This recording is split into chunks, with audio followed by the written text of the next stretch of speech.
સાવનભાઈ, આજે તમારી છાવણીમાંથી કેટલા જણાની તબિયત બગડી અને કેટલા દિવસ થયા તે જણાવશો? જય ભીમ। અમારી આ પ્રતિક ધરણાને આજે 7મો દિવસ હોવાથી આજે અમારા મંડપ છાવણીની અંદર એક ડાયાલિસિસવાળું પેશન્ટ પણ હતું અને એ પણ અમારી સાથે બેસેલ હતું આ ધરણાની અંદર। એની આ 47 જેટલા ડિગ્રીની તાપમાનની અંદર એની તબિયત બગડી એટલે અમે 108ને ફોન કર્યો। 108ના મારફતે તત્કાલ એમને બાજુમાં સરકારી હોસ્પિટલમાં ખસેડવામાં આવ્યા એટલે એમની ટ્રીટમેન્ટ ચાલુ કરી। ફરજ પરના હાજર ડૉક્ટરે એમને રેફર જાહેર કરી અને મોરબી મુકામે જ્યારે મોકલેલા એમ અચાનક વારાફરતી વારા એમ 4 લેડીઝ કર્મચારીની પણ તબિયત જ્યારે આ ડિહાઇડ્રેશનના કારણે બગડેલ છે ત્યારે ફરજ પરના અધિકારીએ ચીફ ઓફિસરશ્રીને એક કોલ કરવામાં આવ્યો કે સાહેબ તમારા કર્મચારીની તબિયત લથડી છે તો આપ શ્રી અહીંયા આવો અને આમાં ઘટતી કાર્યવાહી કરો।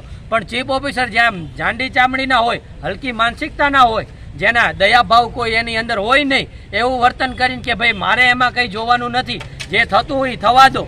તો આવો તો કેમ? અમે હળવદ ગામના નથી, અમે હળવદ ગામના નાગરિક નથી, અમે સફાઈ કર્મચારી હળવદ નગરપાલિકા સંસ્થા સાથે જોડાયેલા કર્મચારી નથી કે અમને તમે આતંકવાદી સમજી રહ્યા છો, અમને કોઈ કરાચીથી આવેલા સમજી રહ્યા છો? તો અમારી સાથે આ અનુસૂચિત જાતિના કર્મચારીઓ સાથે આભડછેટ જેવું વર્તન આ હળવદ નગરપાલિકાના ચીફ ઓફિસર દ્વારા કરવાનું કારણ શું? અમે આ પત્રકારના માધ્યમથી અમે જાહેર જનતાને હવે આ પ્રશ્ન પૂછવા માંગીએ છીએ કે 7 દિવસ સુધી કોઈ પણ એક પણ રાજકીય વ્યક્તિ નહીં, એક પણ સામાજિક વ્યક્તિ નહીં, એક પણ સંસ્થાકીય વ્યક્તિ નહીં, કોઈ પણ અધિકારી નહીં, તો આ 7 દિવસ સુધી અમને આવી રીતના રોડ ઉપર રજોડતા મૂકવાનું કારણ શું?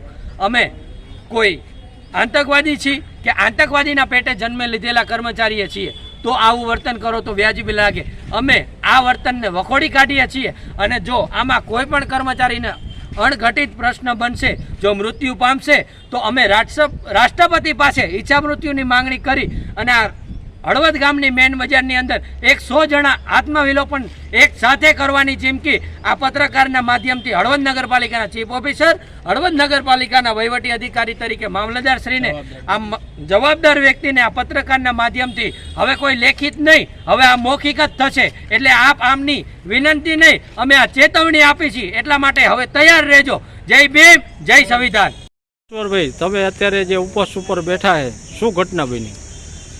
ઘટનામાં તો એવું છે કે અમારા જે અનુસૂચિત જાતિના 2 ડ્રાઈવરોને વગર કારણે અને વગર નોટિસે ઉતારી દેવામાં આવેલા હતા, જેની રજૂઆત લઈને અમે યુનિયનના લીડરો માણસો જે અમે અમારા અધિકારી જોડે અમે રજૂઆત લઈને ગયા ત્યારે અમને ન ઘટતા શબ્દો કહેવાના કીધા અને ન બોલવાનું બોલ્યા। ત્યારે આવેશમાં આવી અને અમારા આગેવાનશ્રી યુનિયનના આગેવાનશ્રીને પણ તે દિવસે જ વગર નોટિસે અને વગર લખાણે એમને પણ સીધા એમના રોજીરોટી છીનવી અને છૂટા કરવાનો ઓર્ડર આપ્યો।